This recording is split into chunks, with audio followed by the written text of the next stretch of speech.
Subscribe करें और bell दबाएं ताकि कोई खबर रह न जाए। अच्छा डॉक्टर साहब, डॉलर की कीमत जब एक बार फिर से ऊपर जा रही है तो आपको लगता है कि मौजूदा हुकूमत की टीम डॉलर की कदर में इजाफे को कंट्रोल कर पाएगी, या फिर वो जो मसनूई तरीका जिससे कंट्रोल किया जाएगा जैसे पहले भी नवाज दौर में होता रहा? देखिए, जब नई हुकूमत आई थी तो आपको याद है कि पहले 2-3 दिन जो हैं ये 2 इशारे जो हैं डॉलर का रेट और पाकिस्तान की स्टॉक एक्सचेंज जी। वो बहुत ही मस्बत इशारे दे रहे थे। पहले दिन मुझे याद है कोई 1700 पॉइंट पाकिस्तान की स्टॉक एक्सचेंज बढ़ गई थी। अब उसका मतलब ये है कि तकरीबन 350 अरब रुपए का कैपिटलाइजेशन आप समझिए कि बढ़ गई, कोई $2 बिलियन की कैपिटलाइजेशन बढ़ गई। तो बहुत ही पॉजिटिव एक इशारा आ रहा था। फिर आपको याद है कि रुपया जो है वो started strengthening against the dollar, वो कोई 4-5%, कोई 7-8 रुपए बढ़ गया। पिछले 2-3 दिन से ऐसा महसूस हो रहा है कि उन दोनों इशारियों में रिवर्सल आ गया।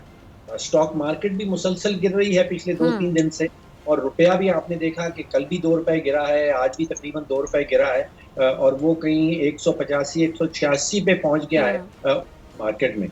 तो पहले जो पॉजिटिविटी देखी जा रही थी ताजिर तबकात में, हमारे जो बिजनेस कम्युनिटी है, उसमें मुझे लगता है कि किसी हद तक कुछ रिवर्सल देखी जा रही है। अच्छा डॉक्टर साहब, एक आखिरी सवाल कि जिस तरह तनकीद की जाती रही पीटीआई हुकूमत पर, और इमरान खान साहब के घर जाने की जल्दी ज़्यादातर इसलिए भी थी कि जी महंगाई हो रही है, आवाम बेचारी बहुत परेशान है, तो अब अगर ये हुकूमत भी रिलीफ नहीं दे पाती है महंगाई के हवाले से, खासतौर पर मैं पूछना चाहूँ, और क्योंकि मिफ्ता साहब की भी आपने बातें सुनी होंगी, वही वाली बात कि जिस तरह पीटीआई की हुकूमत कहती रही कि जी नून लीग की पॉलिसीज़ ऐसी थी या कर्जा लिया गया या जो भी था उसकी वजह से ये सब कुछ अब हमें बर्दाश्त करना पड़ रहा है, तो इन्होंने भी वही बात कर दी कि जी पीटीआई की हुकूमत पे तनकीद शुरू कर दी कि जी उनकी वजह से अभी मसाइल हो रहे हैं। और मैं अक्सर कहती हूँ, आपसे भी अक्सर मैंने सवाल पूछा है कि सबसे आसान यही होता है कि पुरानों पे तनकीद कर दे, जो हो रहा है पुरानों की वजह से हो रहा है। तो अगर अब ये भी यही स्ट्रैटेजी अपनाते हैं कि उन पर तनकीद करते रहें, तो फिर ये तो फेस सेविंग हो गई।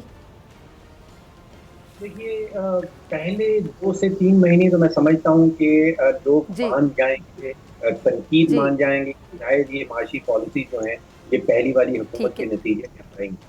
लेकिन जब 2-3 महीने गुजर जाएंगे उसके बाद ये वाली जो अमली अगर अपनाई जाएगी तो फिर वो लोग उसको एक्सेप्ट नहीं करेंगे। तो अभी तो शायद हफ्ता भर हुआ है, अभी ये चूरन आप समझ लीजिए कि बिकता है कि बहुत सारी माशी पॉलिसीज पहली हुकूमत की बनाई हुई हैं और उनका खमियाजा भुगता जा रहा है। लेकिन आप अरे सॉरी, मैं आपकी बात काट रही हूँ, अगर 2-3 महीने बाद वाकई ये तनकीद ये चूरन भी नहीं बिकेगा कि पुरानों की वजह से हो रहा है, तो फिर डॉक्टर साहब अर्ली इलेक्शन तो फिर सबके हक में जाते हैं, मुत्तहिदा हुकूमत के हक में भी जाते हैं। देखिए, इस वक्त पाकिस्तान की मईशत क्या बर्दाश्त कर पाएगी एक लंबी इलेक्शन कैंपेन और एक नए election?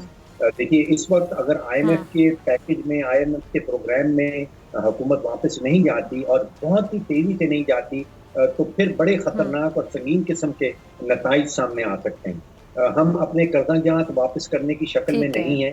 Between April and June, अगले 3 महीनों में आप सोचिए कि तकरीबन 3 से 4 अरब डॉलर के कर्जाजात वापस होने हैं, और कोई 6 से 7 अरब डॉलर के जो करंट अकाउंट का खसारा है वो हमने पे करना है। तो अगले 3 महीनों में अगर हम 8 से 10 बिलियन डॉलर कहीं से इकट्ठा नहीं कर पाते तो बहुत ही संगीन नताइज का सामना हो सकता है। और अगर इस दौरान हम मजीद सियासी आप समझिए गैर इस्तेकाम या गैर यकीनी की फजा सामने आ जाए तो फिर मामलात संभालने से बाहर निकल सकते हैं। सब्सक्राइब करें और बेल दबाएं ताकि कोई खबर रह न जाए।